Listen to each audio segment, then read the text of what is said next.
हम मटर के राजा तू 16 साल की रानी।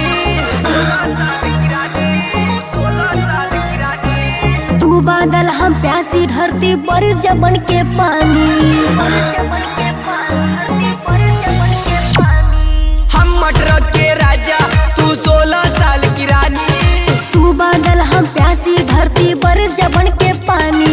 जवानी में जवानी के मिल जाए तो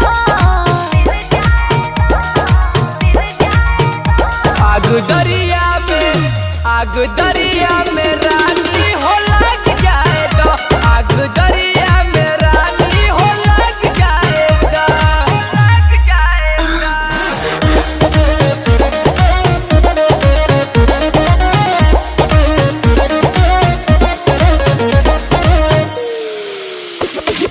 तिरिया जिगर के पार भइल बा, जियरा हमार बेकरार भइल बा। चांदनी के चांद से प्यार भइल बा, मुश्किलों में इंतजार भइल बा। झील के जैसे नील नैन में बा चिंगारी दुनिया बदन में। धड़कत 16 बानस नस में हमरो मन अब नइखे बस में। झील के जैसे नील नैन में बा चिंगारी दुनिया बदन में। धड़कत 16 बानस नस में हमरो मन अब नइखे बस में।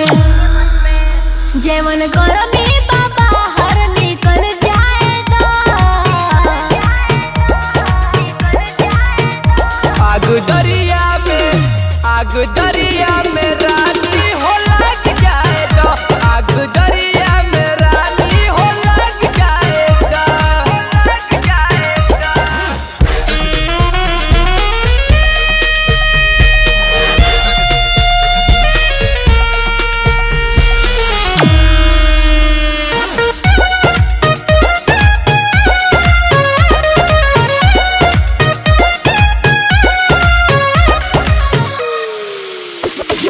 पानी में यगन में जवानी, अब न सहता दूरी हमसे ये रानी। जीवन में तोहार बा हमार परेशानी, तोहर के नामे बा हमार जिंदगानी।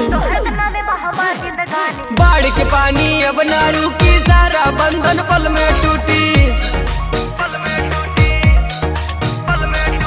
ई बंधन बा जन्म जन्म के, ओपी बहुचट लिपट जा हमसे। बाढ़ के पानी अब ना रुकी, सारा बंधन पल में टूटी। ई बंधन बा जन्म जन्म के, सत्यजीत तू लिपट जा हमसे। शुभम खुशबू